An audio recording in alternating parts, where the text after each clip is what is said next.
I don't know what we can talk about in this nation without talking about white superiority, honestly. Who defines the meaning of God also defines the relationship between economy and God. African Americans spent $1.3 trillion last year, making us the 16th wealthiest nation in the world.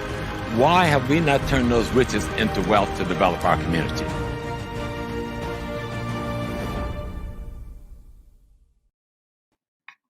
Peace, family. So good to be with you. A little late tonight. You know, HAPI Talks, we're usually in bed by now. Well, maybe we're not in bed by now. But we are, it's definitely nice to be up for a good reason. I get to sit down with Cabba. First of all, let me just give him credit and say his whole name. Kaba Hiawatha Kamene. Kaba Hiawatha Kamene. I am so excited talking to him because I've been talking to him before, just in planning this. And I'm like, wow, that's like I know this man. This man is like somebody in my family. He's done a lot of the same things I've done, which is really super exciting. And he speaks in a way that everyone can understand him. And that's one of the things that Professor Small says, that if you cannot explain yourself to a little person, then you ain't saying nothing. And so he breaks things down. You never walk away thinking like, what did that mean? No. Cabba has you down. He's going to make sure you understand. I just want to say shout out to everyone in the chat. Thank you guys for staying up late. Maybe I'm the only person that thinks it's late. I don't know. My kids don't think it's late. But I want to say shout out to Brian, Strawberry, and Stacy. You guys were in this chat earlier today waiting for Cabba. So that's super cool. So peace to Stacy, George Ames, MM, Steve, okay, Missouri, Charles. It's great. So one of the things before I bring Cabba on, I just want to say is that if you guys, and you know what I'm about to say about this One Africa conference, and this is, even more excited because Cabba's going to be part of it. And what he's going to talk about is actually sort of like the impetus as to how we can get to unity. So I'm going to wait till he comes on, and then I'm going to tell you what he's going to talk about, or he's going to tell you what he's going to talk about. And then we're going to have this. We're not going to really go into detail. We're going to talk about some other stuff because we can't give it all out, tonight. You guys got to get the live stream. Or if you're in the Detroit area, make sure that you can go to the same place right there. You just go to hapifilm.com and get your tickets. We have a few tables left for vending, and because we have a whole floor that will be will be the HAPI marketplace. So we have nothing but vendors there. And then on the up on the Crystal Ballroom is where the conference will be held. So it's going to be a packed weekend in Detroit, Michigan. That's April 30th and May 1st. That's next weekend, not this weekend, but the following weekend. And we have everyone up in the house. So not only do we have Cabba, we have Sister Shahrazad Ali, Baina Bello, Susan Tata, Dr. Leonard Jeffries, and Rosalind Jeffries, Infudishi Jehutimis, Professor James Small, Dr. Alicia Watkins, Asar Imhotep. I'm looking at my fingers trying to remember because there's 15. Dr. Malana Karanga, Dr. Diapil Abanga, and Riza Islam. He's going to be our youngest person up there. So we really like that.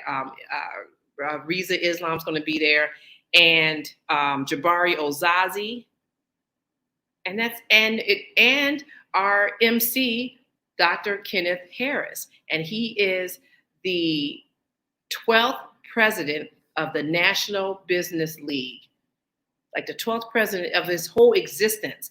So Booker T. Washington started this organization 122 years ago. There's only been 12 presidents. And so we have Dr. Ken Harris, who will be emceeing the whole event. So it's going to be it's going to be exciting. That is a stellar lineup. That is some of our national treasures all in one place. Just go to hapifilm.com and get your ticket. We're going to be talking about it all this whole session. We keep saying, get your tickets, because this is literally the conference of the year. We haven't had a chance to all get together and see each other and touch each other. And some of the speakers will be virtual, but there's the majority of them will be in the house in Detroit, my hometown. It is going to be fabulous. So without further ado, I'm going to bring on Cabba. Hey, Cabba. Hotep family. Thank you, Sister Felicia, for this opportunity. Yeah, thank you. You know, I'm so happy when you guys say thank you, but I'm thinking, no, thank you. Like, this is so, it's so exciting for you guys to just, you know, be able just to sit down. And I don't know if you even thought about it. Like, right when COVID started, it seemed like you were just off with the races. You have been so busy doing so many things. You know, how does it feel like how do you feel like your life is going right now in terms of just your amount of just staying busy? One of the things that Dr. Asa Hilliard, Nana before Amant Kwatia, always said is that one of the cornerstones to success is to always feel free to reach out to other people for their advice and information, and always make it so that others reach out to you for your advice and information. And what I have felt as we've gone through not just the pandemic, but just in general, the work that we've been doing, is that this is the time. This is an anointed time. This is an appointed time for this work to be done. And I remember Kwame Tori, also known as Stokely Carmichael, used to always tell us, the closer you get to God, the closer the devil will get to you. And so as you see people attacking, as you see challenges coming towards you, it's because they know that you're unraveling the untruths that have been laid out. And I think that this is where we are as a people right now. And I think that the One Africa Conference is only a manifestation of something that's very natural, something that should be coming into existence. And I think that this is what we have to really look at. Family, we are, even though it may not seem this way, we are very successful. And with all of the trials and tribulations that we're going through as a people, I think that's evidence of our success. And that's why I say just keep on keeping on. It ain't over till we win. It ain't over till we win. Yeah, absolutely. You know, you're so right with that. Gosh, I mean, we're about to touch God there, because I tell you, these challenges that are happening, you're so right. Yeah, we're all about unraveling the truth and really just HAPI is trying to restore. It's the rebirth of consciousness, and that's actually the topic that Professor Small is going to talk about. But you're here, and I want to know what you're going to talk about. You want me to give the title? And Sure. you can expound. Now, now, Cabba, but you got to give a little taste, okay? Oh, yeah. Okay. Oh, no, because there's so much other that we have to talk about that I'm not going to talk about at the one conference, okay? Because that's, this is the key. So feel free. Okay. All right. So Cabba's going to talk about, this is the name of his, his presentation at the One Africa Conference. Cabba will be he will be virtually with us at the One Africa Power and Unity Conference. So people texting me, asking me, is that true Cabba's going to be there? I was like, yeah. I was like, I know. I was like, oh my God, this is going to be exciting. So the name of his presentation is called Before We Unite with Each Other, We Must Unite with Ourselves, Self-Knowledge. Before we unite with each other, we must unite with ourselves, self-knowledge. That's self-explanatory, but just give a tad bit about what you're going to be discussing. Well, in education, when I've always looked to teaching students, and the younger I taught, the more important this became. Because the first homework assignment that Professor John Henry Clark gave me was to go home I was 12 and a half. Some old heads had brought us to Harlem. We had old heads, what we call old heads. They were like maybe 16, 17, 18 to when we were like 10, 11, 12, 13. And they would put us on the handlebars. And they would take us different places. They were the same ones that would bring me to the Nation of Islam meetings. They brought me to Black Panther meetings. And this particular time, they brought me up to Harlem. And I didn't know at the time, but afterwards, when they introduced the speaker to me, it was Professor John Henry Clark. And when he came to, they introduced each of us. There were about 5 of us, younger people. And we all were sitting almost in a semicircle in front of him. And when they introduced me to him, they said, and this is Booker T. And Dr. Clark said, oh, Booker T, you're going to be a great teacher one day. Which was funny because I didn't want to be a teacher. I wanted to be an astronaut. But it was interesting how things happen. And at the end of meeting all of us, he gave us a homework assignment. He said, I'm a teacher, so I'm going to give everybody a homework assignment. And I'm a teacher, so I'm going to give all y'all a homework assignment. And I'm going to give you the homework assignment that he gave me. And this is what is wrapped up in my presentation next Saturday, April 30th, with the One Africa Conference. He said he wanted us to go home and look in the mirror and tell the person that we were looking at, I love you, and mean it. He said, because if you can't do that, there is nothing anyone outside of you can do for you. And I've always remembered that. And today I had the pleasure of being on with my brother Carl Nelson. We spoke about the One Africa Conference. And one of the things that I've always realized as we're talking to people is that if you can't love yourself, by the way, brother, son of Sabi was on, okay? And he was before me in the interview. And I always come on like about 5 or 10 minutes at the end of the person that just preceded me. And I was listening to him talk. And I remember when I was working in the Bronx, in the Board of Ed. For those of us in New York, you'll know what I'm talking about. For those that may not, you all do have the same thing that we have. But we have a weekly African-American newspaper, the Amsterdam News. And it comes out every Wednesday. This date on Wednesday was October 1st, 1988. I still have the newspaper clipping. And it was when Dr. Sabi was released in terms of his court case. I had been following Dr. Sabi, the African biomineralist, in case folk may not know who Dr. Sabi is.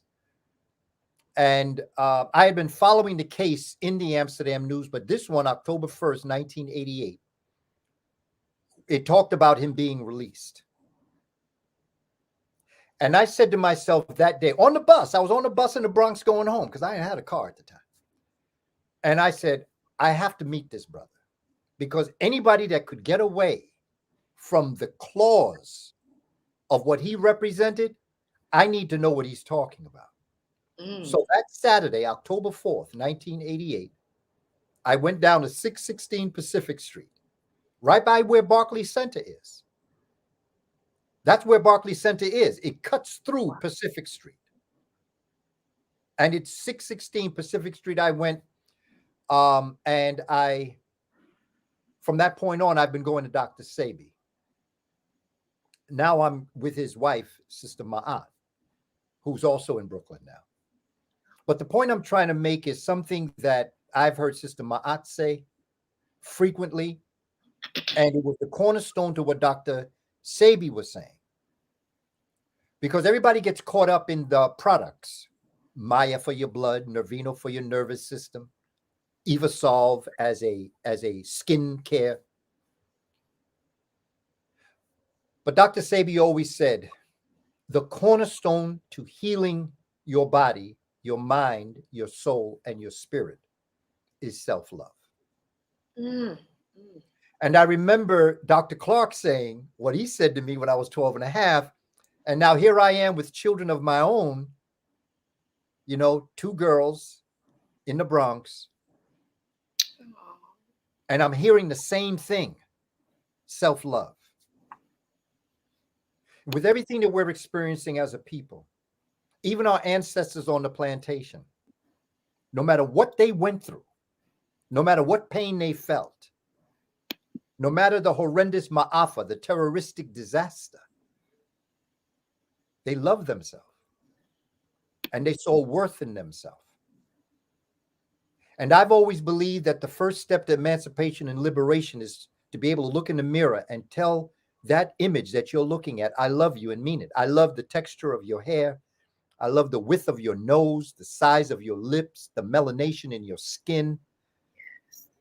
And I may not be all that I want to be, but I don't hate that person that is not who I want to be. I love that person. We look in the mirror and say, oh, I hate how I look. No, you should love how you look, but you should realize that you deserve better. But the bottom line is, every morning we wake up, our mantra, when we wake up in the morning and we look in the mirror and we profess our love for ourselves, the next thing we should say, if it is to be, it's up to me. Is to be. Okay, wait, let me write that down. I like that. If it is to be, it's up to me. That should be our mantra. I ain't looking for nobody outside of myself to do anything. Although I appreciate all the support and help I can get in life, and I have received great help and great support from a large number of people. And to them, I appreciate that. But I didn't depend on it. I didn't make that if I didn't get that. Because the moment you depend on someone else for anything, you are already in the secondary position. That is so damn true. that is so true. That is so true. You got to come equal or in a better position that if you help me, it'll help you. Yeah. You ain't doing me no favors. You ain't doing me no favors. Yes. Because when someone does you a favor, that means you're in the secondary position and that you are dependent on them to meet your goals of which you should have set for yourself and been able to accomplish for yourself. So when we speak and we talk, remember, I'm talking to 5-year-olds. Yes. In my mind, I'm talking to children, and I'm attempting to get them to understand is that when you got up this morning, a genius woke up. Okay, wait. First of all, just stop. We need to take a breather. I think everybody in the chat realizes we need to take a breather. Okay, because you've been dropped. First of all, I just gotta back up.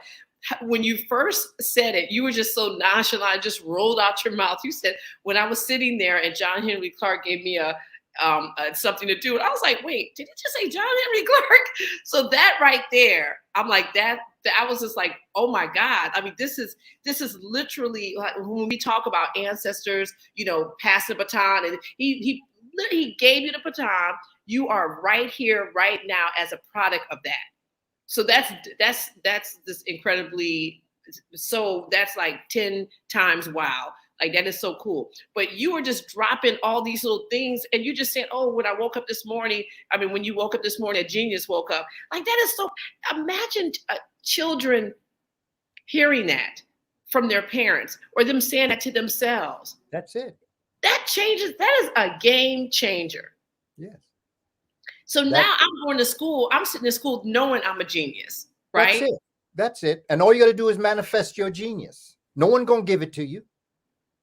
My sister Felicia, I always use this analogy. It's like if you're in a room where there are no lights at all,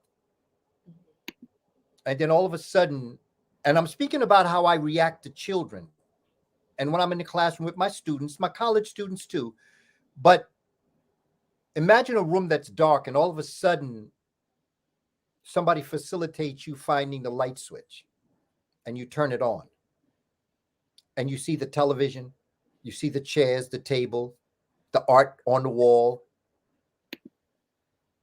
My question is, did all those things appear in the room when you turned the light on? No, they were always there. Your light just wasn't on. So as an educator, my job is to facilitate students finding the light switch of their brain in their mind. That's what.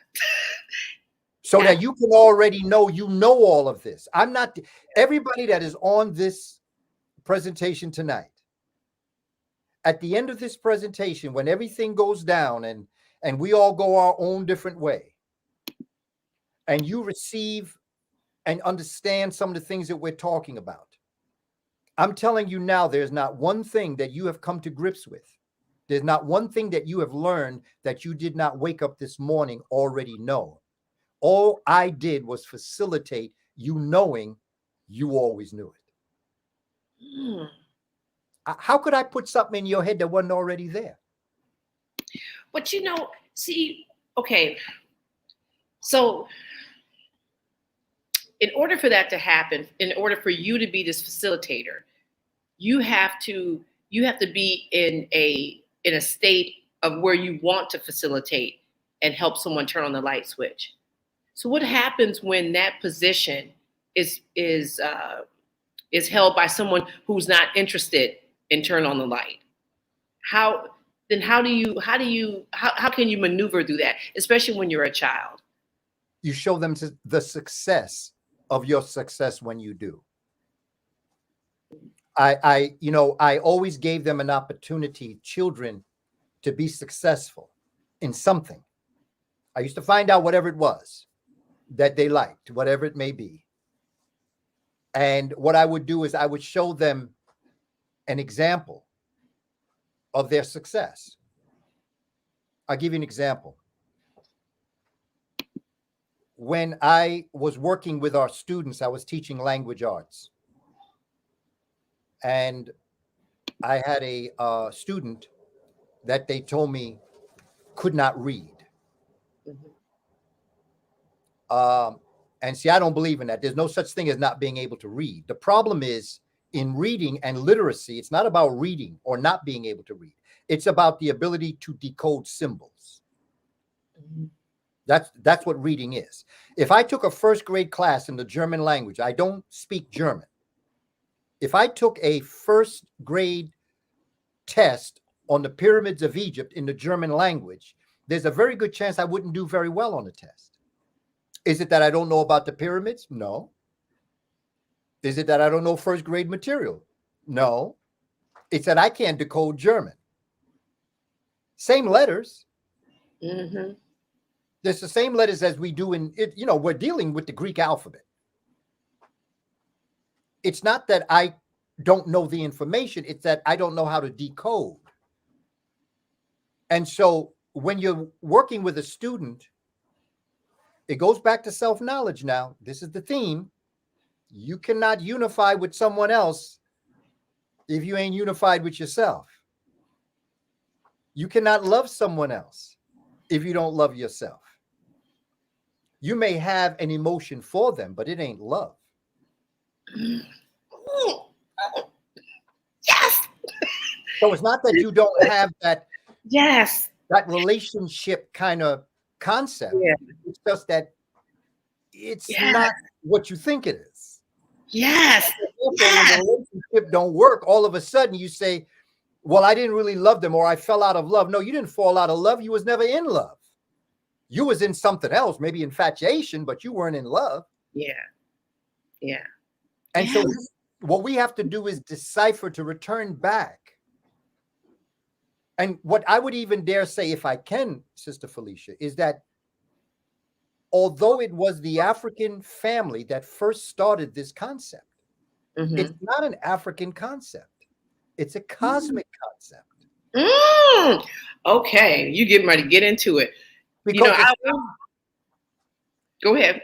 the same way humans interact with each other is the same way animals, plants, fish interact differently. Mm-hmm.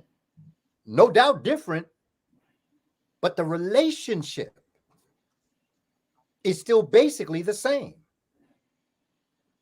And what we have done is we have been introduced to a way of life that is alien, not just to humans. It's alien to nature. It's Dr. Jacob Carruthers who tells us about the African conceptual framework, the original framework that the Twa Mbuti, the first human family, envisioned for success in life, was being one with nature. We were nature. We were part of nature. But when Western civilization began to define things, because their nature was of the ice, they separated themselves from nature. And so I remember the commercial on TV that used to say, it's not nice to fool Mother Nature. Yeah. First of all, you can't fool Mother Nature. You fool yourself in thinking that you can mess with nature, because quite frankly, humans' arms are too short to box with nature. Yes. Don't even try to go up on nature. Yeah. Nature got you the moment you thought about it. And if you ever dreamed about it, you better wake up and apologize. Yes. And so what you do and what I have done, you know, they say that, you know, as it relates to our people, and to answer your question, my sister Felicia, they say you can lead a horse to water, but you can't make the horse drink. But my question to that person that just said that is, does the horse realize it's thirsty? Ain't that the truth? So what you do to this horse, you realize you can see the horse is thirsty. It's malnourished. It needs some water. It just don't know it's thirsty. It's acting different than it would in its own nature. So what you do is you bring a cup of water to the horse and you let the horse drink from your hand. And the horse saying, this is interesting. I ain't never had nothing like this before. What is this? Well, you tell them it's called water. They say, interesting. You have any more? Say, yeah, I got a little bit more. Pour a little bit more in the hand, let the horse drink. The horse said, whoa, this is good. He said, where you get this from? Well, I got it over there, but see, the hill is in our way, so you can't see it. But I've been on the other side of the hill and I got it. And it's a whole bunch of this water on the other side. Now, of course, water is knowledge that I'm talking about. And so all of a sudden, the horse will tell you, well, yo, jump on my back. I'll take you to the water. So you don't have to lead the horse to water. Just let the horse know that it needs water. It'll carry you back to the water. And that's what we have to do with our people. The Honorable Elijah Muhammad once said,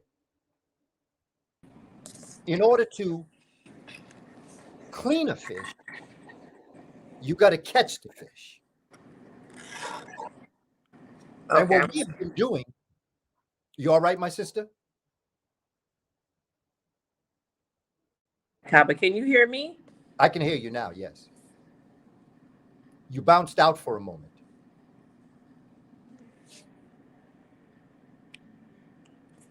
Okay. All right. I don't know what happened. You know, with that, see, you know, the energy level, you know, that electromagnetism is strong. You know, everybody talking about 4G and 5G, and I'm talking about Raji. I'm on Raji right now. But the point that we're making, my sister, is for our people. I love our people unconditionally. And I understand the pain that they have felt over the years and what they go through. And I'm just not putting myself in a position to judge them. I'm not here to make anybody believe me. I couldn't care less if you believe me.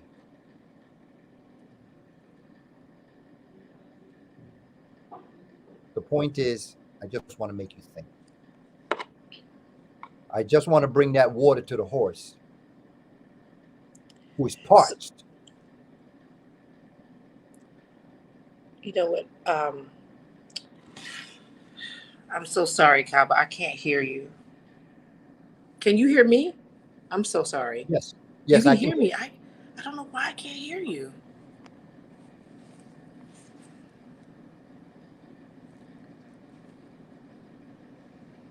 Can the audience hear? Okay, we're gonna try this again.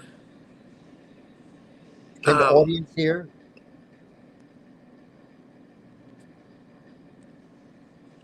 Yeah, they're saying we hear you, Felicia. Oh, and You guys can hear both of us, but I can't hear. Yeah, Can't hear anything. Yeah, the audience is saying yes, that they can hear. Okay, hold on. See, this is, even though I can't hear anything, this is the perfect time for you guys to go get your streaming tickets if you have not gotten them. While I'm trying to figure this out. Wait, gosh, Cabba, see, you were just getting it in. Okay, let me hold on. Let me try to figure out something here. Yeah, there are folks saying they can hear both of us. It's my voice up here. So Okay. that, in the meantime. Reconnecting.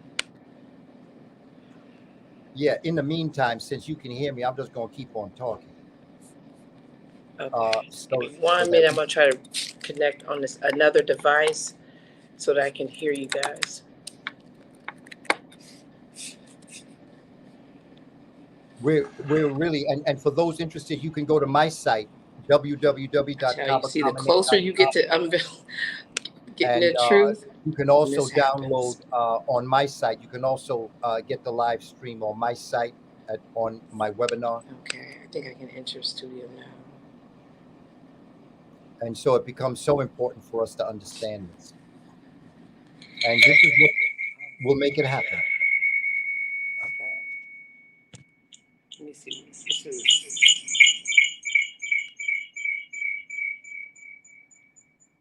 Yeah, okay. I'm so sorry, Cabba. Let's see. So it becomes important, family. I'll just keep talking while we're doing this. And I'll let Sister work it out. We just have to make this happen.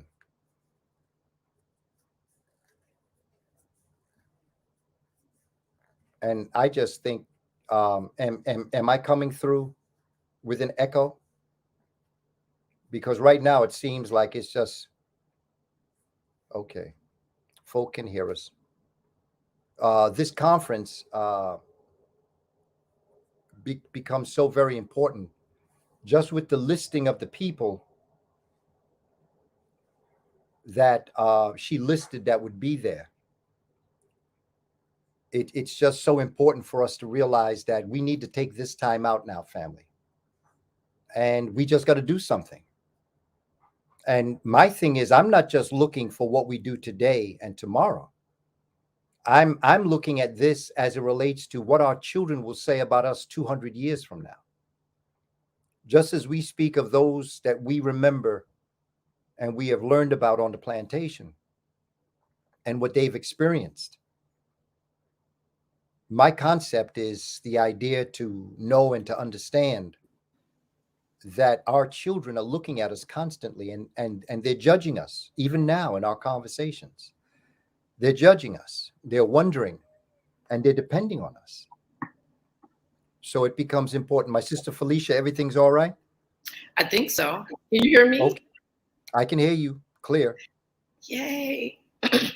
You know what? I tell you, I don't even know. That's never happened to me. We've done over 80 shows. Wow. And it's just, for some reason, just stopped working. I was like, what's going on? Yeah, and you were just getting to the good part. I couldn't hear it. I'm going to have to. Oh, well, I kept on talking because the audience was telling us everything was all right. So I just kept on talking. And so I realized that, we just kept on going. My sister, I think that you froze.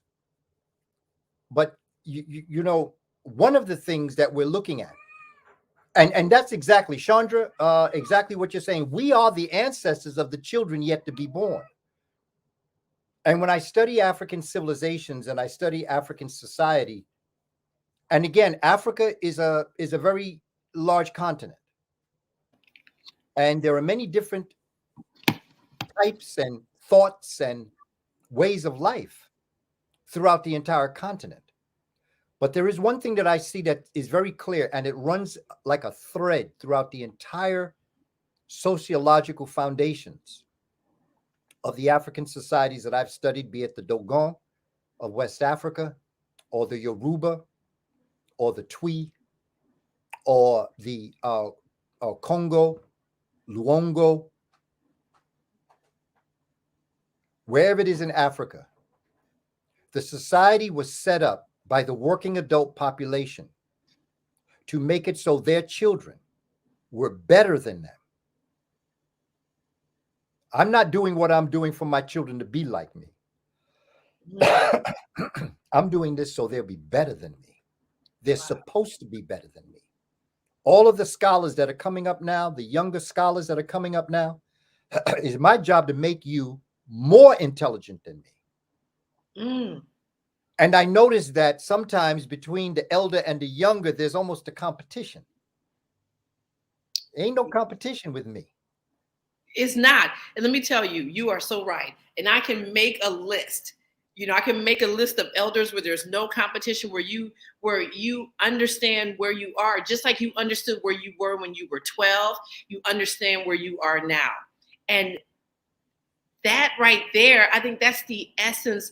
That's the essence of everything. Like that's where it goes back to what you were talking about before, knowing who you are and just knowing where you are and what you're supposed to be doing, you know? And so you are so gracious with everything. That's why I had that, I was keeping up that quote that Zach said, you know, that if you tune into anything that you're doing, that you're going to, hands down, you're going to turn the light switch on for us, right? And as I'm talking to you, you're literally like a river flowing. you just give it and you keep going. Yeah. You know, and there will never be another John Henrik Clark, or Sheikh Anta Diop, or Dr. Ben. And for all of us who are at this One Africa conference, we are here because of all of the ASCAC conferences. Yes. 1987. It is on that we build our future. There's no competition. There's no competition between elder and younger. It's that sometimes because in our minds we get caught up in the Western civilization. There are things that younger scholars have come to me and said, you know, I heard you say this, and here's what I thought about. And quite frankly, they took my idea to the next level. They made my thought better. But they should have thanked me for that, because I made them think. You know what I was going to say? I think that's also a piece of it, you know, not just as an elder, you know, you're giving this information, but we have to understand where this information came from, and that we could literally be nothing without this information. That's it. You know, like, yeah, because we're very clear that we are only able to sit here and have a conference because of all the conferences you guys have had and all the lay work that you guys did back then. You know, and not even back then, that you are continuously doing right now. You know, I was joking with someone because I was telling them about Dr. J. I think I was talking to him about this. And I was like, you know what, Dr. J, you're always talking about this conference, and then this person came up, and then they made this person speak, and this and this and this, you know. And I'm just like, man, you know, now, and I remember talking to him when we didn't have One Africa. We wasn't thinking about One Africa. And now, and I was telling him the other day, I was like, God, this is going to be super cool that now I get to be at one of these conferences that you're always talking about. Because, you know, it's like you just quoted a conference. It's like, you guys, this is something, and that's why I keep trying to tell people, this is really historical. Just having all of you guys together, you know, delivering this powerful message, because each person that is part of this was literally thought about, and when we reached out to, and you guys said yes. And for a specific reason, you know, and so this is so powerful, you know, that people have got to get on board with this. They have to get on board. We had at a time what I call the golden age of our generation. It was basically between the mid 70s And it was around 2005. And the reason why I'm using those dates is because of an organization in New York. It was called First World Alliance. Yes. Yes. And I remember when Dr. Ben and Dr. Clark were the only speakers. And then Dr. Amos Wilson became a speaker.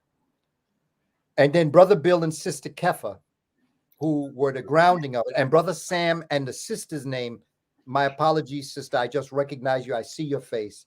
But there were 4 individuals that started this concept of First World Alliance.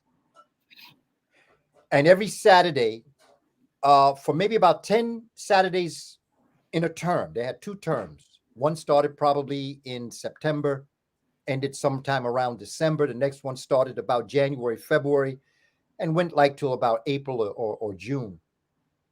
And they brought all speakers in. This is where I first saw Dr. Richard King. I had seen Dr. Asa Hilliard before, but this allowed me to see him much more. And this is where I first met Dr. Naeem Akbar, Dr. Charles Finch. Okay, I can go through the list of these scholars. And Dr. Richard King, somewhere in the late 70s, got Dr. Ben to take a group of his from Los Angeles to Kemet. And then out of that came the movement going to Kemet with Dr. Ben through First World Alliance. I first went in 1983. Okay. It was the largest group that ever went, 260. And then in 1987, well, actually in 1986, at the end of the ASCAC conference, the 3rd conference of ASCAC, the Association for the Study of Classical African Civilizations. The first one was in Los Angeles. The second one was in Chicago. And the third one was in New York. This was 86. And Dr. Ben took to the mic and he gave us all a challenge. And the challenge was that the 4th conference for ASCAC should be in Kemet. Wow. And that came in July, I believe. Well, it was the summer of 87. I took out an American Express card. Wow. Alicia, I knew that I knew that conference, as it was going to be done, would never happen again. Yeah. The scholars that were there, many of them have joined the ancestors. Wow. And so I realized that there would never be another one like that. Yeah. But I knew that there would be others, but not like that. Not like that. And I knew that we were going to build on that 87 conference for the future. Everybody talks about the 87 conference. That was before internet. Yeah. That was before virtual. Yeah. Because now we have a conference that's very much like that coming up next weekend. Yeah. Yeah. You know what? I was talking to Taki about this today, and he said, this is literally the conference of the century, because we're about to get it in. We have every facet covered, and you guys have really, over the course, since we started to just get on live with COVID and everything, we've really had a chance to intimately know all of you guys. And your message doesn't change. It's the way you deliver it. You add some jewels over here. Some, like tonight, you added some stuff, Cabba, and I listen to you all the time. Okay, you added some stuff tonight. The waking up as a genius woke up today, like that. Oh my God, that's so precious, And so I hope that people realize this as they're sitting thinking, well, I'll just maybe catch it on YouTube. It ain't gonna be on YouTube. Tell y'all now. You gotta be live to get it. This is something that is so important, because it's not just about you guys talking, but it's about what the audience will be receiving and what they will do with it. And you flipping up light switches. I like that. That's a really good analogy, Cabba. When I use that, I normally am referring to the Akashic records. And by that, I mean when a baby is born, that infant fetus child has every egg that she will ever either produce, move through her body during her monthly cycle, or maybe never fertilize. But hold on to one moment to the magic of what I just said. Because if that's true, if every young lady born is born with every egg that she will ever produce, that also means, Felicia, when your grandmother was born, she had your egg in her. Damn. Think about what I'm saying from a science perspective now. This is science. Eggs are not produced in the human female body. They're already there from the moment they're conceived.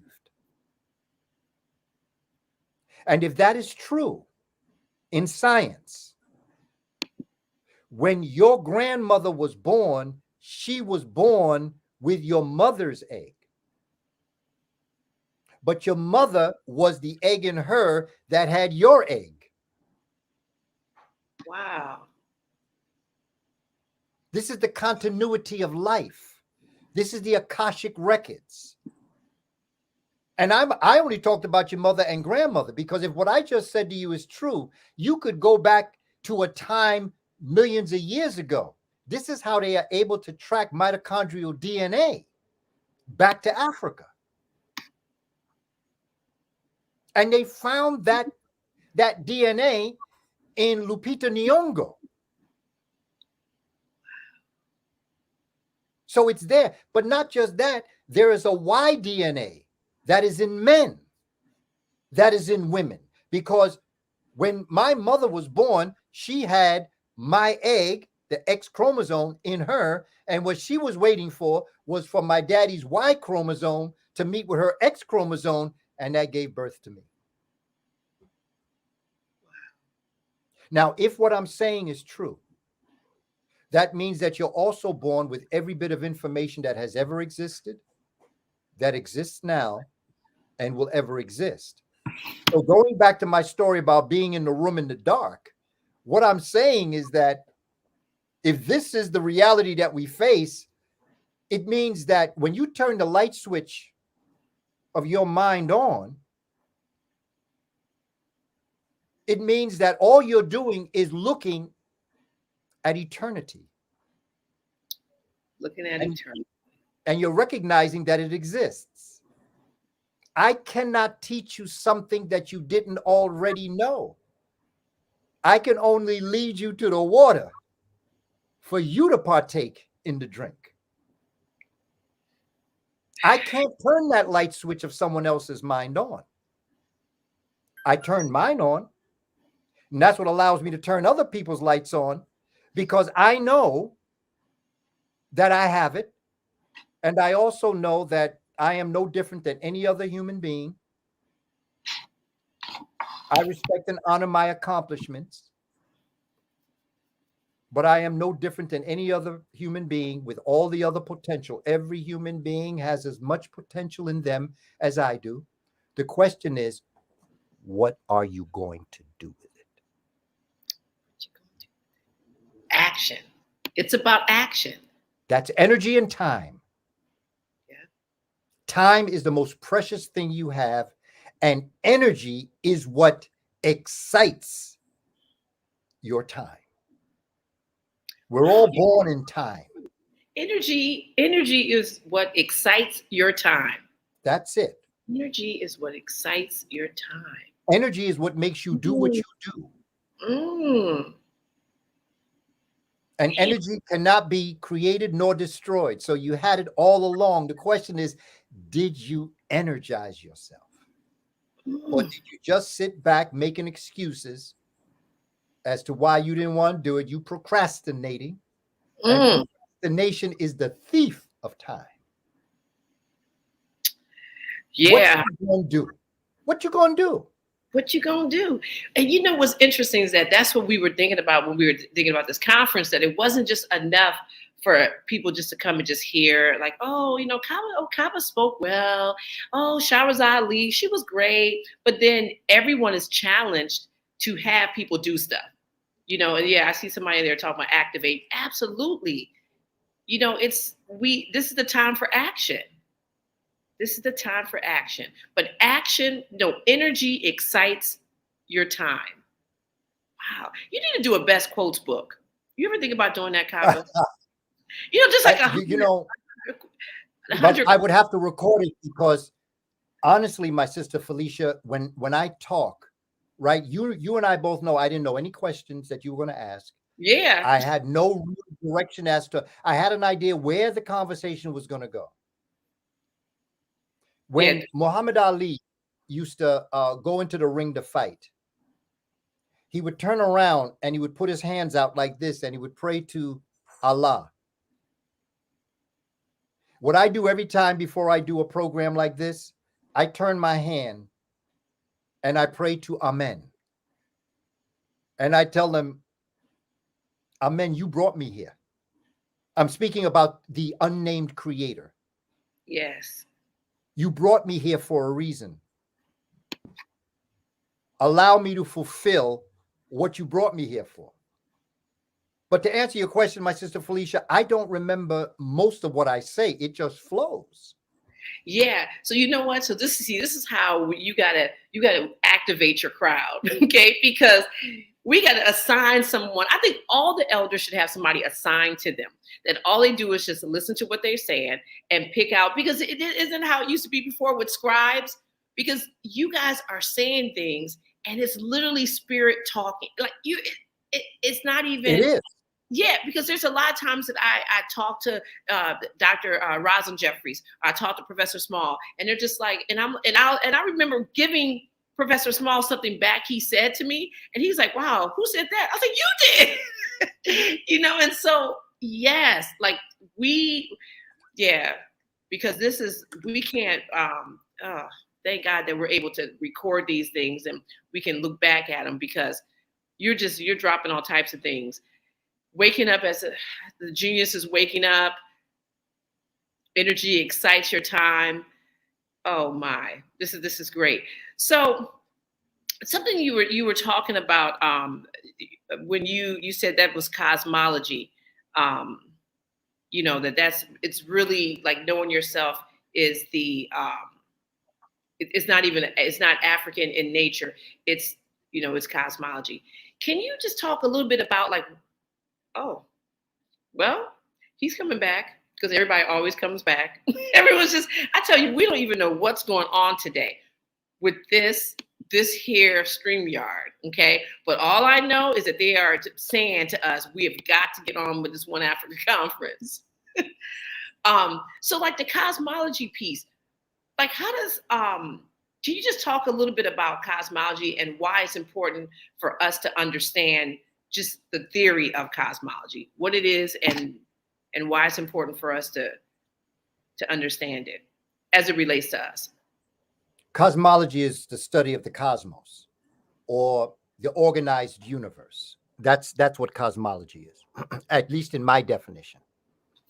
And so when it's like a slingshot,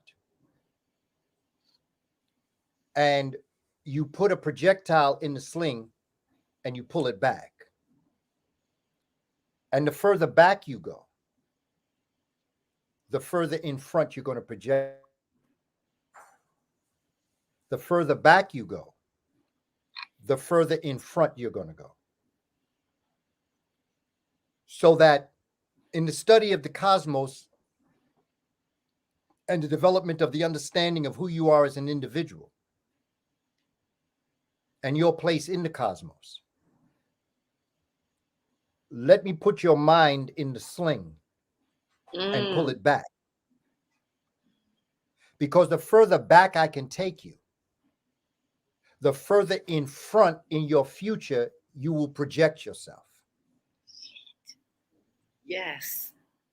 So cosmology is the study of what existed before existence existed. before the beginning began. And when you know how that happened, then you'll know how everything else needs to be done. Because a prophet is not a psychic. A prophet is just a good historian. Mm. You know, when you can predict something, everybody say, wow, you're a psychic. No, you're not a psychic. You just knew what happened in the past. You properly interpreted the present, and you could accurately predict the future. It's not because it was some psychic phenomenon from the Twilight Zone. Yeah. Just like I know right now, as I know history and I see history and what has happened. Family, there's some things that we just have to get to realize. The people we call European and Asian, Indo-Europeans, have never had a successful civilization that lasted more than 500 years. Mm. If you go back to Cambyses and the Persians in 525 when they invaded Kush Kemet, and they took over for a lot of different reasons. We'll leave that for a history class one day. But by 332 BC, the Greeks were in there defeating the Persians. That's a little over 180 years. And then the Greeks come in 332 BC. By 30 BC, the Romans kicked them out of town. And it's all happening in Africa, by the way. So that's a little over 300 years that the Greeks were in power. And then the Romans took it from 30 BC, and some people will take them up to 400 or 500 AD. No, they started to fall around the 300s. But let's give the Roman Empire a little bit more time. You're dealing with close to 400 or 500 years. The Roman Empire was in power. And then when the Roman Empire fell out of power, Europe went into darkness. And it wasn't until Moors, Africans, came from North Africa into Europe that they were lifted up out of their dark age.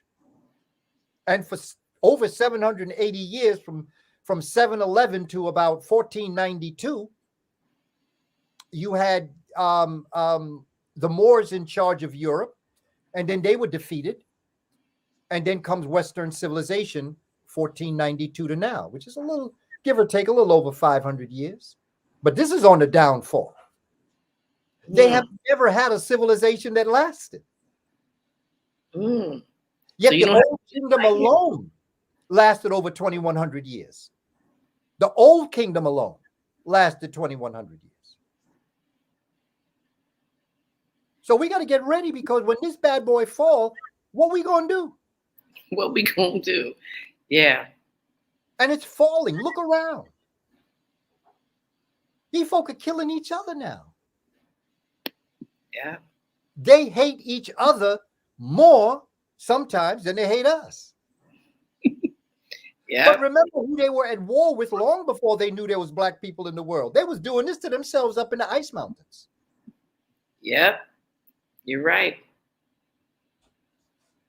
Why be surprised?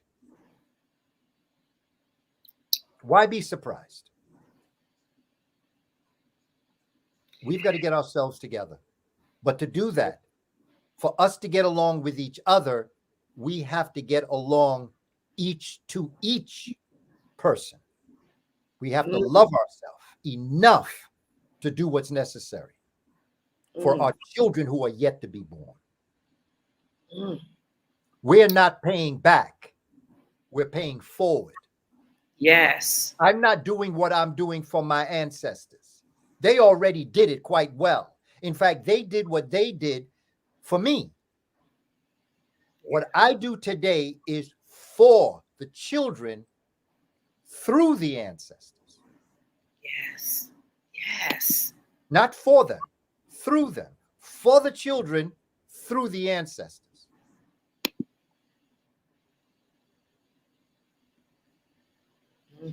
So you know what, Cabba, what are some ways that you love yourself? Like, what are some things that you do or practices that you do? I recognize that I'm the creator having a human experience. That's the first commandment. I realize I am the creator having a human experience. I am a walking God on earth. And Felicia, you're a walking goddess on earth. Absolutely. And every human being is a god or a goddess who decides what they're going to do. And what I believe is that has blessed me is I have come to recognize that what I do, such as what we're doing right now, I am doing what I was born to do. That was my next question, because I want to know, like when was it clear to you your purpose, like why you were here? Like, was it just like a switch that went on, or were you just going along and it just like, oh, I'm supposed to be doing this? Or like, when did it become clear to you? Everything that I ever did in my life, as I look back now, even the things that I thought were curses, were all part of my path, of ma'at. Yes. Even the harshest of times. Even the times that I wish I didn't have to go through. I now look back and realize those are stepping stones to get to where I am at this point in my life. But in terms of the direction, was I believe that I thought that I was going to contribute to our people through communications. So I was very much into radio. This is why when I look at rap music, we were the beginnings of rap back in the 60s. Yep. and I understand the evolution because, again, I'm from the Bronx, from Manhattan. So I know how it came into existence, and I was into radio.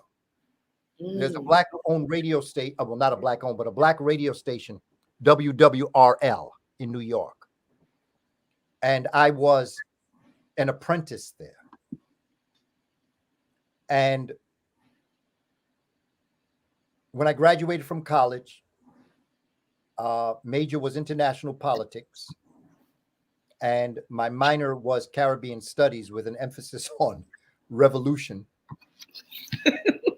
And I wanted to study revolution because at that time in the 70s, a lot of upheavals in South America, Central America, Zimbabwe is about to celebrate their anniversary. Well, I was there when, not there personally, but I was during this mix of Zimbabwe coming into existence. I was a college student during the time of Steve Biko, the brother Steve Biko. I remember when he was assassinated, and I remember when the 4 students escaped Soweto because they did not want to study the European way of life anymore. And I had a chance to meet one of the young brothers that had escaped.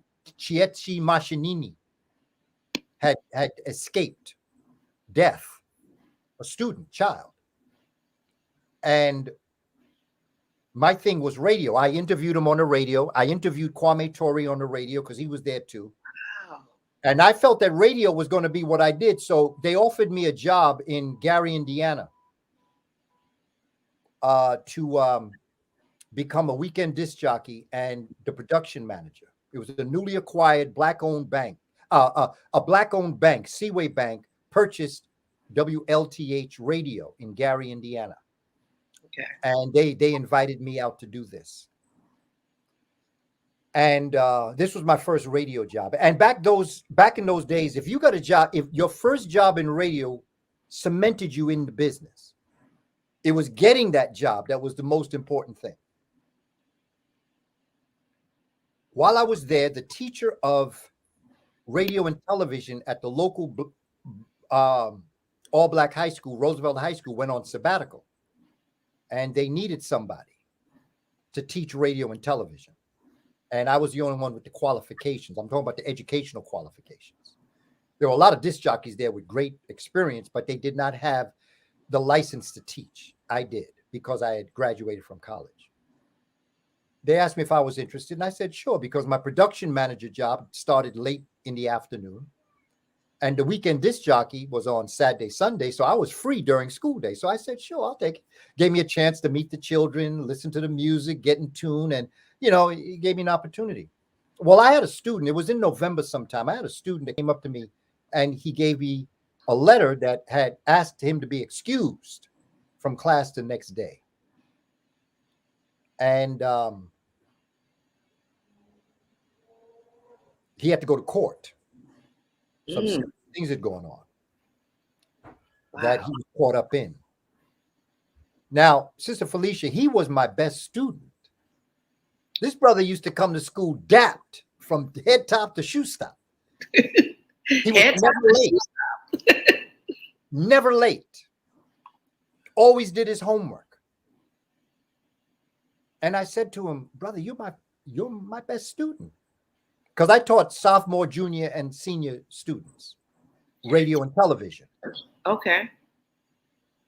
And this is my first teaching job, by the way. I was about to say, this is a lot for a first teaching job. I was literally thinking that. 1977. Wow. This was in the fall term, 1977. And I said to him, brother, you were my best student. And I was just curious. I said, brother, you're never late. You have never missed a class. He said, well, to be honest with you, your class is the only one I attend. I come in second period and I leave by third. And so I said, well, brother, why? And he said, because I honestly feel and believe that you respect me. Damn. That changed my course in life. Wow. That's when I saw how I could contribute as a teacher, not as a disc jockey. You know, we had Frankie Croc. I put more dips in your hips, more cut in your strut, more glide in your stride. And if you can't eat it, you got a hole in your soul and you don't eat chicken on Sunday. That's how I thought I would contribute to the community. But that's not what it was. Here, I thought I was coming from New York, going to give something to Gary. And here this brother leave New York, go to Gary, and Gary gave something to this brother, which was my life's mission. And I have taught my students and interacted with their parents and the community wherever I've gone, the same way I interacted with that brother, with respect and unconditional love. Realizing that when you woke up this morning, a genius woke up. A genius? Oh, yes. I'm telling you, I wish teachers, I wish teachers, you know, would think that. You know, but because not all teachers think that about kids. And so it's so special when you know, that's why, you know, it's just so special to know someone who really feels that way, because it just emanates everywhere. Yeah. And when I left radio and television, my sister Felicia, just to end the story, the program director made me write a letter of resignation because he said nobody would believe that you left the job. Radio was paying me 5 times the amount of money that I was making as a teacher. And when I told him why I was leaving, he said, nobody would believe that. You have to write a letter of resignation because nobody would believe that you did this. You got your foot in the door of radio and television. I was on my way to Chicago. JPC, Johnson Publishing, had the big radio station, Johnson Publishing. I was about to make a move to Chicago and possibly want to go to JPC. Tom Joyner was the big disc jockey at this time in Chicago. He was the main person at the time in Chicago. Wow. And I was interested in going into Chicago from Gary. That was my plan. And I turned it all away for teaching. This is how I know when you find your passion, you find your creator. And this is what I've dedicated my life to. Wait, Cabba. Wait, let's go back. When you find your passion, you find your creator. Yeah. Now, and my question, people say, well, how do I know what my passion is? What would you do for free? Because chances are what you would do for free, you do because you love to do it. And because you love to do it, you'd probably do it very well. And when you do it very well, other people want you to do it as well for them as you do for you. Yeah. What's but But but let me tell you, a lot of times people will feel something like how you did, right? But it takes courage for you to be like, you know what? Yeah, let me write this letter of resignation, and let me go here. There is something to be said about knowing what you should do and then acting on it. And that's the key. I trust the inner creator in me. That's why I say the creator. But wait, okay, wait, Cabba, okay, because you were younger then. How did you, when did you, what things happened in your life where you were trusting the creator in you? I've always trusted the creator in me. You've always trusted the creator in you. Always. I always listen to that voice. We're born with a Judas and a Messiah. Yes. The Judas is born inside of you to make sure you never reach your divine purpose. Mm-hmm. The Messiah is born to rise so that Judas is never successful. Mm. Judas falls 9 times, but the Messiah rises 10. Mm. Everything we were celebrating last Sunday was our life, the resurrection. And this is what we just got to come to. We have to come to this conclusion in our life. And we got to put the nonsense to the side. Yeah. Nonsense. We're experiencing nonsense because we're falling into the rabbit hole. And we're allowing distractions to take our eye off of our prize. And everybody has a different way of doing it. Nobody does it the same way. But you got to find it. You got to trust yourself. But first, before you trust yourself, you got to love yourself. You have to love yourself. And you got to know yourself. Know yourself. Mm-hmm. And this is how we have to move forward. This is what the One Africa Conference is about. Yes. Yo, you had me to zone for a minute. Yes, One Africa. Yes, One Africa. See, guys, I'm telling you, we are looking, at this One Africa Conference, and there are a lot of you guys that are so on board with this. And the ones that are on board with this need to tell the ones that may not know, just check this out. What's the worst that could happen? Just look at it for half a day. Just look at the first one. You're like, once you get a taste of what's going to be going down at this conference, you're going to be like myself, just in this space with Cabba. Like I'm like in a trance listening to you. I just thank you. I can't even I can't wait to hear more about what you're gonna talk to us next week about. But I am just thank you for sharing your story, about your purpose, because a lot of us, I feel, well, let me just talk for myself. Maybe there's some people in the chat that feel the same way I do, but you feel like you're walking down this path, and it's like you're looking around, you're like, okay, where's the purpose? Like it's coming, it's somewhere, but it's already in you, and it's just being able to have the courage to walk through it and to walk with it. So I really appreciate you sharing that story with us. And don't be distracted by what goes on from either side of you, because you are the purpose. You are your purpose. You were born for a reason. Yes, that is so true. Yes. You were born for a purpose to bring forward, and things in life will try to distract you away from what it is that you want to do. And the reality is you got to keep your eye on the prize. Yes. And the prize is the total emancipation and liberation of the earth. The total emancipation and liberation of the earth. Damn. The earth is a living entity, Gaia. It's a living entity. And we are part of that living entity. Our job, there's a brother, phenomenal brother, that used to always talk to us and help us understand what it was that we had to do. There were sisters that always helped us to help us make the choices in our life.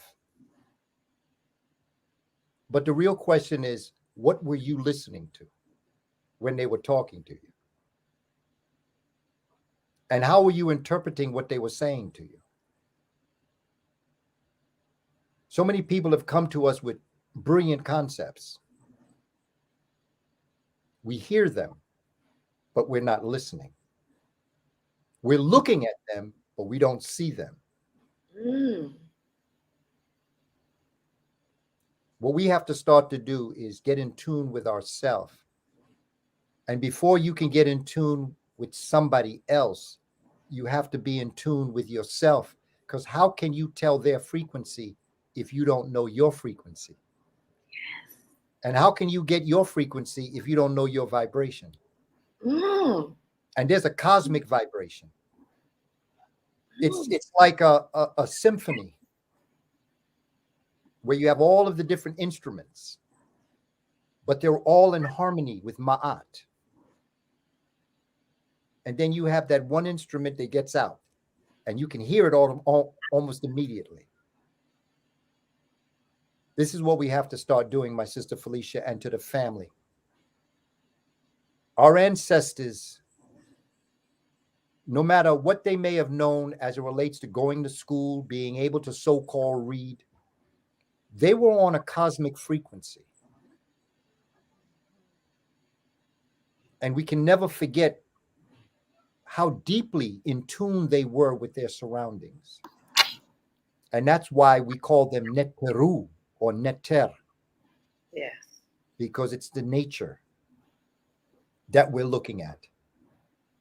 And we just have to come to understand this as a people. I understand everything. I understand that, some people, and I support our brothers and sisters that want reparations. I support them totally. Anybody doing anything for Black folk, I'm with you. But you see, I don't want your chump change. I don't want the crumbs off your table. I want to own the block where my bakery is on that built the cake in the first place. I don't want reparations. I want America. In fact, I want the world, to tell you the truth. And after I get what I want, then we're going to free the land. That's right. Free the land. Where we have to go. And with the scholars that I see coming to the One Africa Conference. You know what? Yes, you're the host of this show tonight, because I tell you, somebody was like, this Felicia's in a trance. Absolutely, yes. You know, I can't even get my just trying to sit here. I'm just like, I'm still thinking about, God, I mean, and you know, you're talking, you're just like, everyone has this, what I have, you know, and I believe you, right? And we all do, but it's so nice to be in the presence of someone who is really tapped into who they are. But then my job becomes, Felicia, at the end of this presentation, if everyone on board does not feel what I feel, then I wasn't successful. My job is to let you know, wherever I am coming from, you have that same potential. Yeah. I am no different from you. I understand who I am. I understand my achievement. I'm not trying to play myself down. Yeah. What I want to do is I want to play you up. That's a line. I'm sorry. I know this is spiritual talk we have, but I tell you, if a brother came to me with that line, I might have to give him my number. I love that line. He's like, I ain't trying to play, I'm trying to bring you up. Like, what? Man, yes, right there. Greatest of all time. Yes. This is who we are, each and every one of us. When the tide rises, all boats, big and small, rise together. Yes. We all have to be tides for each other. Yes. When you're successful, I'm successful. Exactly. When I'm successful, you're successful. Because remember, you won't be the sun every day. Someday you might be the moon. You see, the moon does not shine. The moon lights from sunshine. So if on the day that I'm the sun, I shine on you, the moon. When I'm the moon and you're the sun, I pray you'll shine on me. And I'll be moonlight. Yes. Yes. Oh, One my Africa. God. One Africa. One Africa. Here, now, and forever. I'm Yes. Black first. And I look out for my people. We deserve the best. Our children deserve the best. And we need to come together with great people. You know, I once attended a conference. It was titled The Gathering of the Masters. And I mean, a lot of folk were there. Professor Neely Fuller was there. Sobonne Fusome, Dr. Sobonne Fusome was there. Phil Valentine was there. Delbert Blair was there.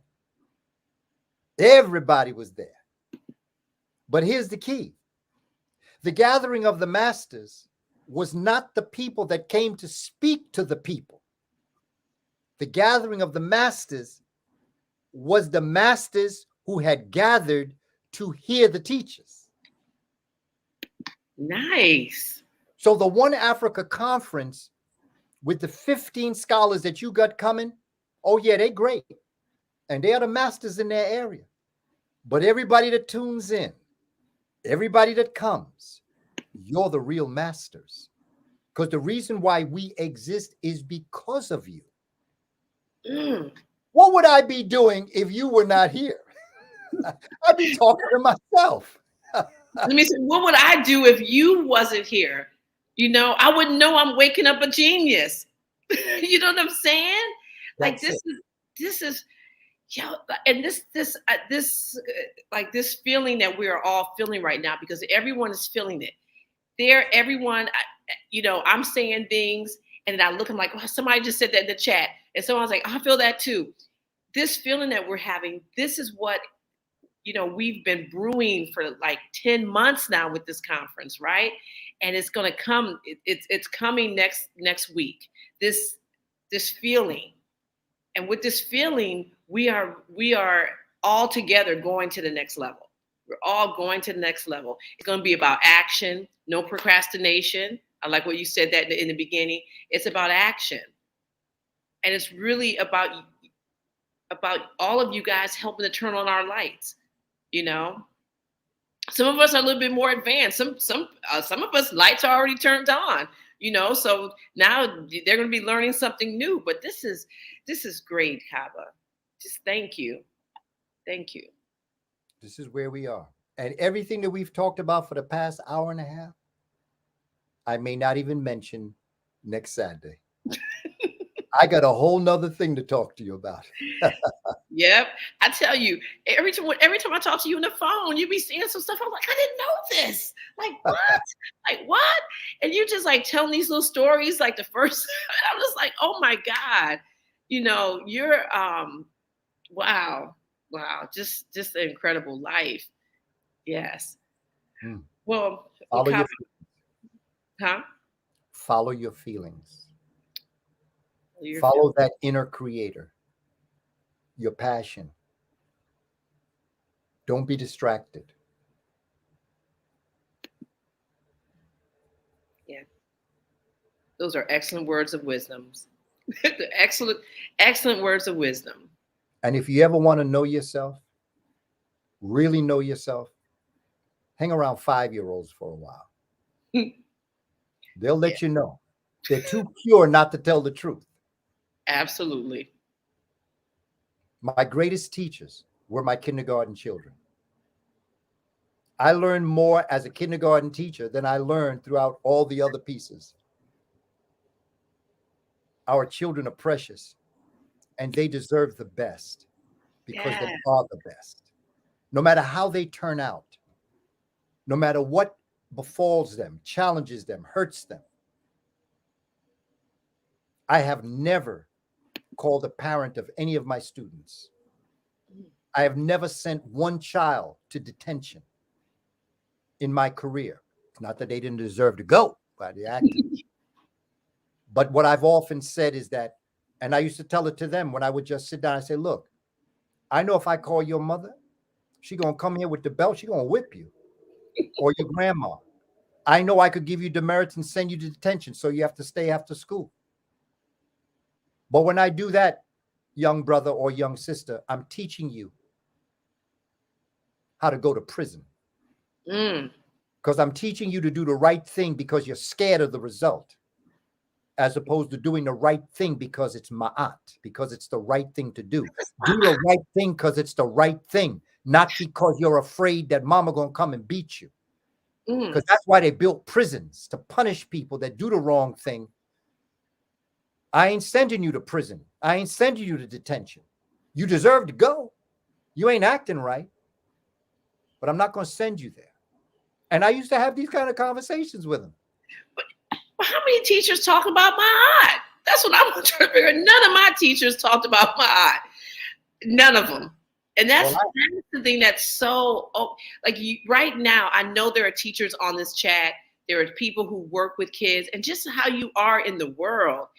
You know, we can take a piece of your compassion and just how you are able just to relate to kids and to everyone, because the same, I know you work with kids, but I tell you, the way that you're talking to us now, we feel just the same amount of love that they feel. That's how I used to talk to them. Very straightforward.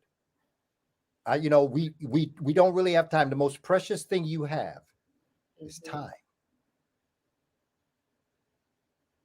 How you spend your time. You'll never get another April 17th, 2022. Yeah. You can lose every dime you have and you can make more money. Your houses can burn down, you can get another house. Yeah. But you'll never do time again. Yeah. So how you spend that time is precious. So true.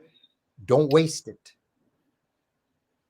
And what you do in that time is the energy you produce to create the world you wish to be. Somebody had put up a concept, I believe it's called Muntu. I am because you were. Yes. Since you were, therefore I am. That is a universal theme throughout the cosmos. Everything that has ever come into existence has lived that concept.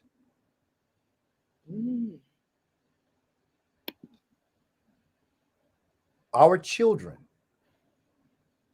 exist because we exist. Since we exist, our children exist. It's life. It's cosmic life. It's not African. It's not European. It's not Asian. It's cosmic. We just happen to be Africans living a cosmic reality. Africans living a cosmic reality. Nice. Nice. Listen, I love this energy. Energy excites your time. No, I'm already messing it up. Someone is gonna have to put it back up in there, because energy directs your time. Energy excites your time. Excites your time. Yes, energy excites. It activates you. It animates you. The way I put words. And you know what's interesting? Okay, I'm gonna tell you this story too. If I were a young person today, I'd be in special ed. They would have put me in special ed because I have a challenge, a very serious challenge. I stutter and I stammer. And when I tell people that, they look at me and they say, it's hard to believe.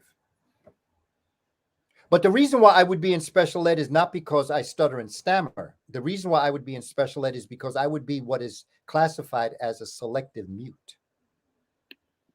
From the age of 8 to 12, I shut down. I wouldn't talk because people laughed at me when I stuttered. And my Scorpion nature is retaliatory. And because I couldn't retaliate against people that laughed at me, I shut down and I wouldn't talk. And it was in that silence of those 4 years that when my mouth shut, my eyes and my ears opened. Because when one sense is diminished, the others are highlighted. And part of my development came from that. When I look back and I think, Felicia, had you told me when I was a young brother that I would have been a public speaker, I didn't even want to talk to one person. You talking about a group? You talking about being on StreamYard? Wow. But you see, the Creator prepares you. The Creator within prepares you for all that you're about to do. Yes. And I left myself open to be that vehicle, to be that tool, to be that instrument for our ancestors and for our Creator. And here I am. Can you imagine a stutterer and a stammerer, a radio weekend disc jockey? No. That's what brought me to Gary, Indiana. But in Gary, Indiana, that's what transferred my passion into teaching. Yeah. This is why I say when I look back on my life, I have no regrets. Yeah. Possible things that I might have done differently, but had I done anything differently, I wouldn't be sitting here with you right now, Sister Felicia, talking to these wonderful brothers and sisters that's on StreamYard with us. Yeah. So I have no regrets. Whatever I did. It's the past. Ain't nothing you're going to do with the past. The only thing you can do in the present is to make sure that your future is brighter than the past. Tonight, when I go to bed, I pray that I'm a better person than I was when I first woke up. And I pray that the person that go to bed tomorrow night is a better person than the one going to bed tonight. I don't compete with other people for my greatness. I compete with myself. I don't compete with other people for my greatness. And the other thing about greatness is the difference between being great and being the greatest. A lot of people are great. Not everybody is the greatest. The difference is the great do great things, but the greatest do great things 7 seconds before the great people. I like that. I like that.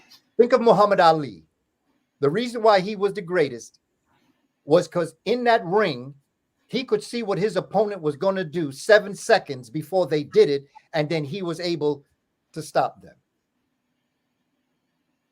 Because he could foresee what they were going to do, not through psychic phenomenon, but because he was just a brilliant mind that knew how to see 7 seconds into the future.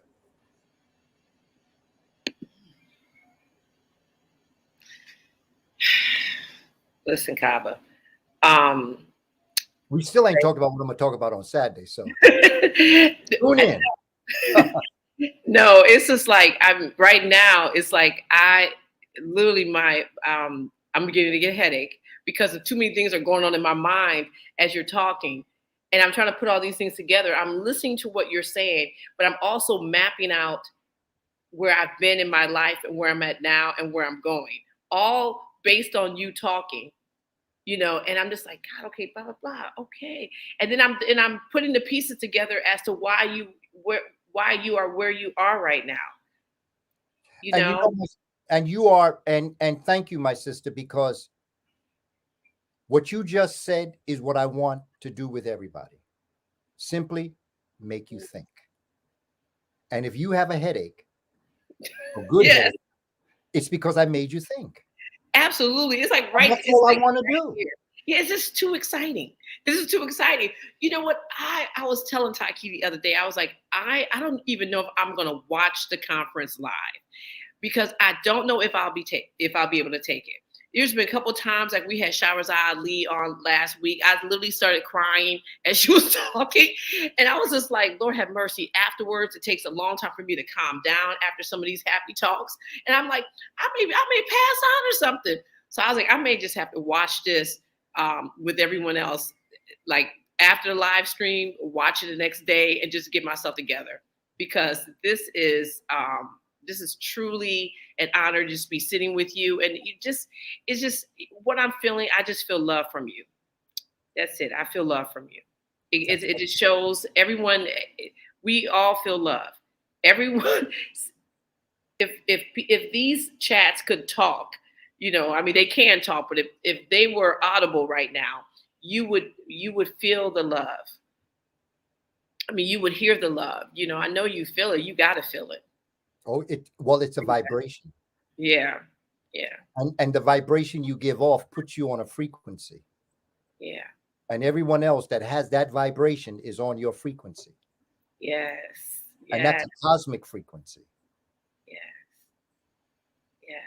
And unbeknownst to us, that's what most Black folk experience in church on Sunday.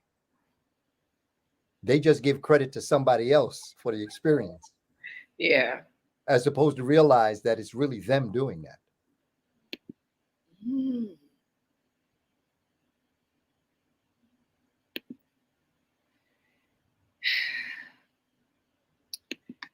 Cabba.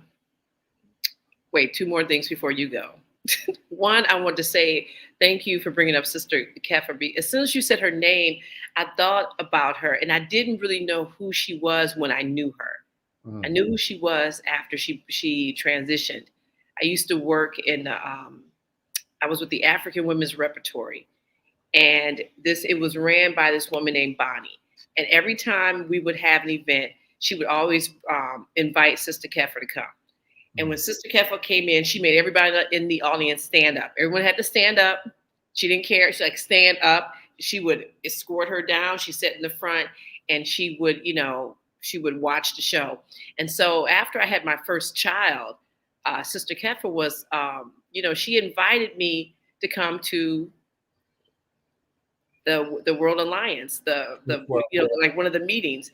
And I was just like, oh my God, like this is this was awesome. Just listening to everybody come in. And at the time I didn't know who you guys were. I just felt the energy and I felt the vibration. I didn't know, like I hadn't read any books. I didn't know any of that stuff. I just know every time I sat there, it was literally like church. I don't go to church, but I'm pretty sure that's probably how church felt, and I'll just be like, wow, and I just felt, it was just this feeling of that, the person up there really cared about Black folks and that there was a plan.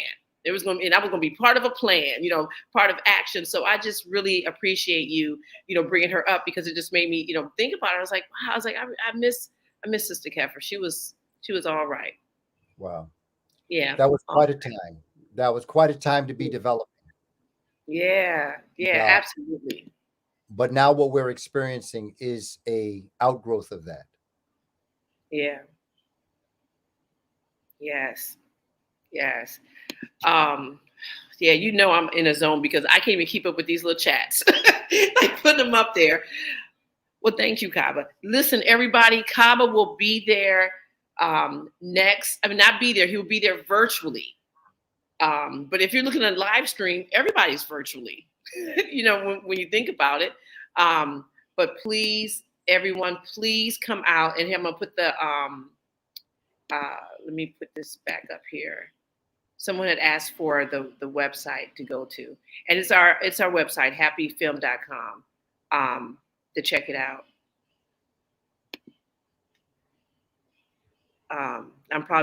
There'll be no sleep with me tonight because I just had to get myself together after listening to Kaba talk. Thank you so much, Kaba. You have any closing words? I mean, you said a lot. You said a lot of closing words. Yeah. But what I'd like to what I'd like to do, my sister Felicia, is to direct our people to my website to get my free e-course and study guide. It's at www.kabakamene.com. Okay. That's www.kabakamene.com. Okay. And you know what, family? You can also get your One Africa tickets on his website, I think, right? Not yet? Yes. Yeah. I posted it up. The link and the affiliate mark, where you can go up on go into the link in my bio, and the link in my bio also have other materials. And I've written 3 books, one on Professor William Leo Hansberry. So you talk about African history. William Leo Hansberry was the architect of African studies programs in America. He formed them in 1922 at Howard University. Yep, my alma mater. Okay. He was the man back then. And then my second book is Spirituality Before Religions. You can find that up on my the link in my bio. And my third one is Shabaka Stone, which is the African theory on the origin and continuing development of the cosmic universe. Those are on Amazon. Yeah. And so if you're interested, family, that is the direction where I'm going. And my Instagram page at Kaba Kamene is my Instagram. I use my Instagram as a community bulletin board to let folk know where I'm going, where I'll be, things that we can do together. Yes. And my Cash App, if you should be interested. Yes, give me your Cash App. Is the $. Okay, wait. Let me get it. Okay, wait. Gotta get that. Okay, $. Go ahead.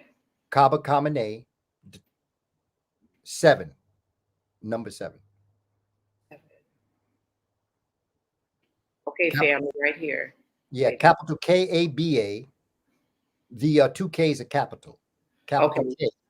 Okay. Of Cabba and capital K of Kamene. I don't know if that matters. Kamene. Yeah, Kamene. Kamene is Ka's spirit. Ka is spirit, and Mene is the first uniter of Smatawi. When I was correcting my name, I was told by my shamans and my elders and the priests and priestesses that I went to, don't pick a name that describes who you are. Pick a name that will always remind you what you have to do. Your name should be a verb, not a noun. So every time somebody calls my name, every time you call Cabba, you remind me that my job is to unite our people. Because Hiawatha was the indigenous brother that united the 5 tribes. That misnomered are called the Iroquois. They call themselves the Haudenosaunee of northern United States and southern Canada. And he united them. And Kamene, Mene, is the uniter of the upper and lower. And so the name I chose, remember, my name was Booker T. Coleman. I just took the Booker, turned it backwards. Instead of Booker, it's Cabba. Really? Booker, I could say Baka became Cabba. And Coleman became Kamene. So I've always had the name. I just had to get it right. You just had to get it right. So I tell people I didn't change my name. I corrected it. You corrected it. I like that. You don't change your name. You correct it. I'm the same person I've ever been. I'm just more correct now. You're just more correct. Yes. Listen, family, look, $, Kaba, Kamene. I'm so happy. See, that Kamene is so much. I was of a Kamene, and you let me say Kamene. You let me say Kamene like 3 times. It's all right. I knew your intentions, and that's all that matters. Okay. Thank you. I go by intention. Thank you. Kamene. See, that just rolls out. Okay, family, please hit this $. This brother's up late. So it's about to be tomorrow. We were out here with all these little technical difficulties. Listen, you got to get his books. The books are phenomenal, but the webinars is what's up. Like, this is a way, that we can, because when you read, a lot of times when I'm reading certain books, sometimes you need someone to just guide you through some stuff and to ask questions. And it's really nice because your webinars are excellent. And so, family, there's a lot of things you can do when you go to his website, which is the same as his Cash App, except for the 7. It's just Kaba Kamene. But please make sure that we are showing this brother some love. This is nice. Thank you, Kaba. Just thank you so much. Okay. Thank you. Okay, family. All right, Kaba. So next time I see you, will be at the One Africa Conference next week. I'm looking forward to it. I'm looking forward to it. Yes, me too. I don't know. I might have to see you on Monday. That's after the conference, so I can just get myself together and watch it, so that I can breathe through it. All right. Thank you, Kaba. Peace. Hotep. All power to the people. All power to the people. Yes.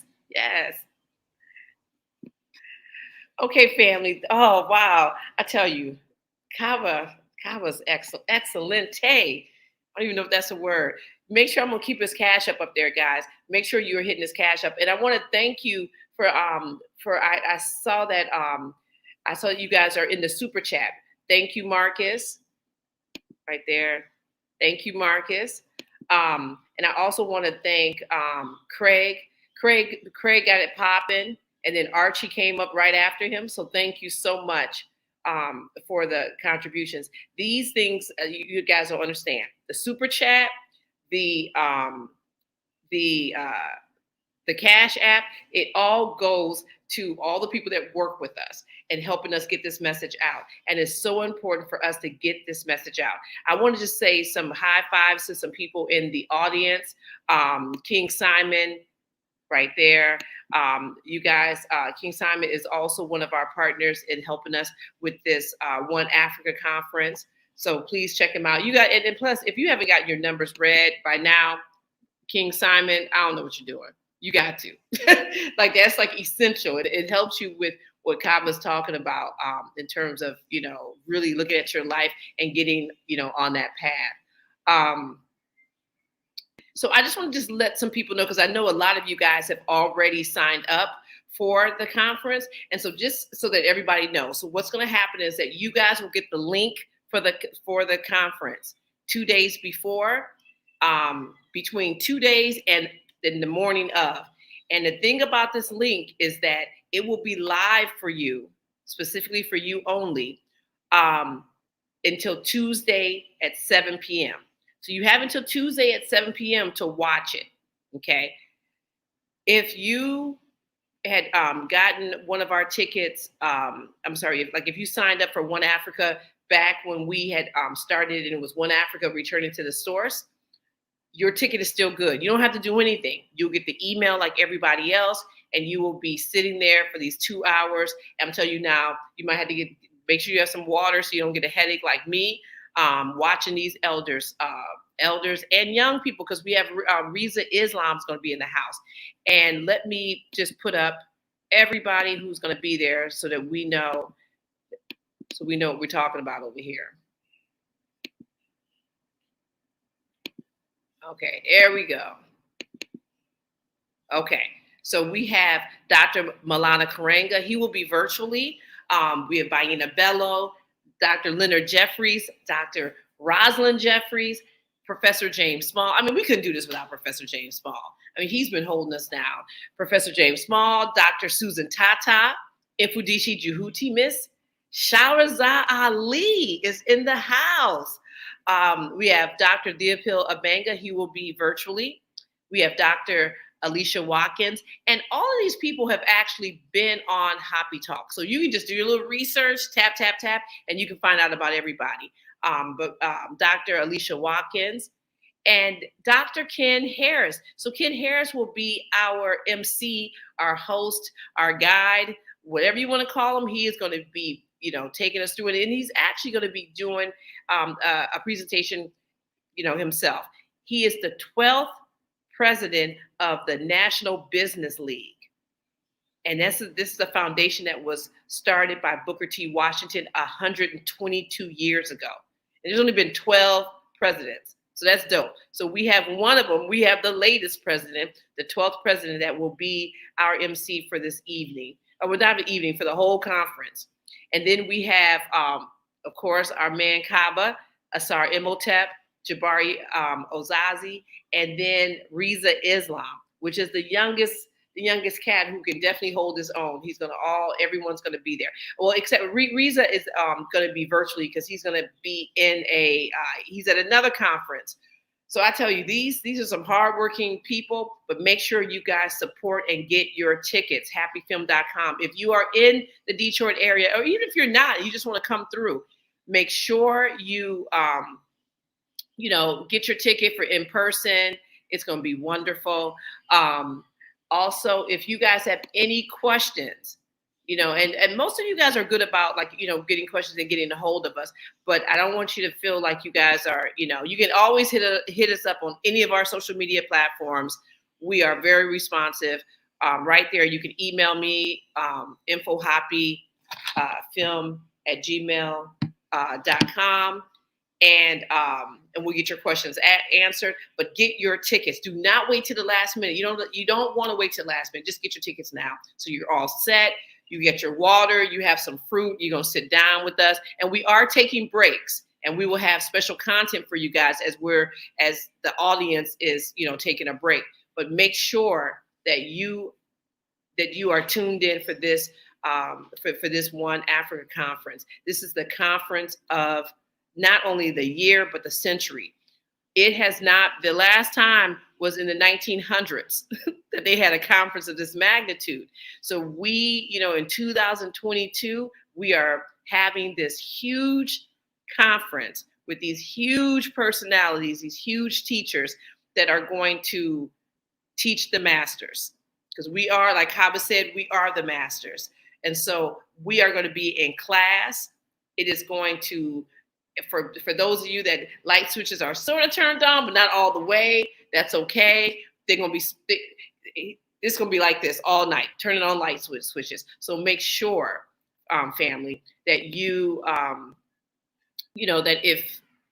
that you were just tuned in. You want to be tuned in for this exciting event. It's just going to be, like I said, it's the event of the century.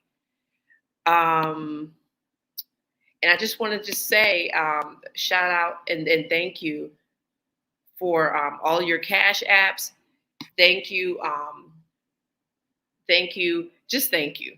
I'm just like in a mood. I'm just thanking everybody because this has been really a exciting night. Sitting down with everyone. Next week we have some more. We're gonna actually do a couple HAPI Talks probably next week because we have a lot more people we want you to see like close up, so that these people are going to be at this One Africa conference. And if you're in the area, we're also having a HAPI Gala. So right after the conference, in a couple hours, you'll go to the Charles Wright Museum in Detroit, which is a beautiful museum, and you'll be able to take part in the beautiful exhibits they have going on. They have the King Tut. They have the I Rise Museum. And you will also, and let me put this up so that you guys have it. You get a swag bag. There's food. We're going to have music, all of that good stuff. It's going to be there. So right there is hapifilm.com. Make sure you get your tickets. And just a show of hands who's in the chat now, who already has their tickets? Like who's all set up? And peace to Robert Williams. Like all you guys are just in it. And Sharon, yes. I know Sharon, you can't wait. Yes. And George Ames, yes, peace, brother. Smooth Rebel. It's been a long time since I've seen Smooth Rebel in here. This is so nice. But make sure, and Brian, Kelly Mills, get your tickets, hapifilm.com. Just thank you, and thank you. All right, so I'm going to sign off now. Peace to Jacqueline. And yes, somebody is high-fiving King Simon about his numeration. Yeah, the King Simon's no joke with that. Don't call if you're not ready to get your life right. I'll say that. And so it's really good to see him in this thing. I'm trying to get him to come on down to Detroit. I don't know what's going on. He should come up to Detroit from where he's at. Yes, Cheryl, yay, you got your ticket. That's what's up. All right, Lanai, all right. Lanai got her tickets. Yes, Anthony, yes. All right, Kelly's gonna get her tickets. And Sequoia, right here. She was the first person to purchase her ticket. She was the first person, which is awesome. She was the first, and as soon as the link went live, the first ticket we got was her. That's awesome. So thank you, Sequoia. All right, family. I am signing out, but I cannot wait to see everyone that's gonna come through in Detroit.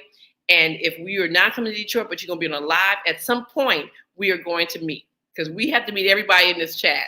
We've been seeing you guys here for so many months. It's like, we need to see these people. We need to touch each other. We got to get this going over here. But it's all about power and unity. And before I go, let me just tell you the story so you understand why this is important and it's incumbent. I'm using the words incumbent because it's incumbent of us to do something. So 2 months ago in February, we were all ready to go to Egypt. And we had about 200 people, and we were, going to have this conference, and it was going to be in Egypt, in Aswan. There was this group of Facebook people called Afrocentrism Debunked, and they literally started to attack us. They attacked people that were traveling with us, some of the elders, and basically don't come over here with that Black history stuff because that ain't history. We the original people. They were saying all types of crazy mess.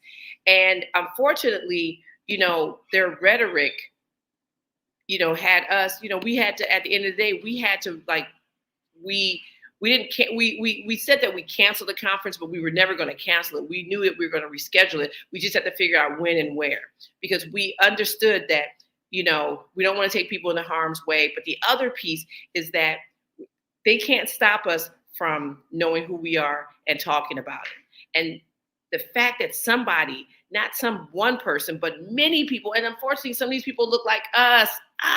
That's the really sad thing. But the fact that these people were trying to shut us down from just telling our history, we're like, oh, we're going to tell our history now, and it's going to be even bigger. And so that is the piece that we got to understand, is that there are people out there, that want to shut us down. And if they try to shut us down, it's the same as shutting everyone down in this chat. It's the same as if when something happens to one of us, it happens to all of us. And Cabba said that tonight. He said, if something happens to me, it happens to all of us. If I'm successful, you're successful. And that's so true. So that's why it is incumbent on us to make sure that we show up for each other and getting this history. And, and at the time we were like, we were going to have this one type of conversation. It was one Africa returning to the source. We would be in the source. We would be talking about it. But then we realized that with all this stuff going on, that now, this conversation that we need to have, it's about power and the unity. It's the unity that we're going to be able to create the world that we want. The world that we once had, the world that we have built, okay? But it's the power and unity, and we can't do it by ourselves. Like, we couldn't do it by ourselves. We couldn't just come to Detroit and say, we're just gonna do this by ourselves. We have mad people that have been helping us. And shout out to Hartford Memorial Baptist Church, because they were the ones that actually donated via Ron Spears, who, if you guys are, you guys should be up on who Ron Spears is. He's written an excellent book where he's talking about Black Lives Matter. Black Black Lives Matter, but it's not what you think. He's like a physicist, but yeah, just go. All you have to do is actually go to any of our social media platforms. You'll see about Ron. You can just go straight to his website and get his book because he's dope. But a conversation between him and I led to him having a conversation with his church, and then they donated this space for us to have this gala for the elders. And so, I just can't say elders because we got Riza. We, for the scholars. And so it is so important that we recognize that we can't do it by ourselves. We can't do it without you guys, and you guys can't do it without us. But we have to support each other, and that's real. HAPI is about bringing communities together, just like the river once did, right? And so it's important, okay, that our voices are not squashed when we're talking about who we are as Black people. And so a way that we can do that is by getting the word out to everyone and making sure that they're all tuned in. Because imagine that frequency. Imagine that frequency next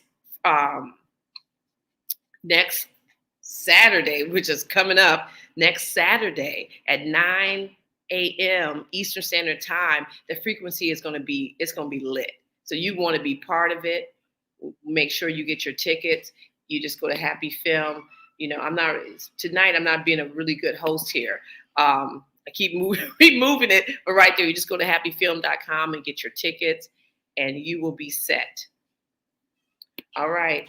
So my buddy, Professor Small, is not here. So the good thing about it, is that I actually get to say what he always says when he gets off. Like if you ever call Professor, he says it. And, a lot of times when he's doing some of these presentations, he always ends with this. But I just want to say peace and blessings to everyone. And thank you guys for the super chat and the love donations. It goes a long way with our people. Thank you, thank you, thank you. And have a good night. I don't know what we can talk about in this nation without talking about white superiority. Honestly, who defines the meaning of God also defines the relationship between economy and God. African Americans spent $1.3 trillion last year, making us the 16th wealthiest nation in the world. Why have we not turned those riches into wealth to develop our community?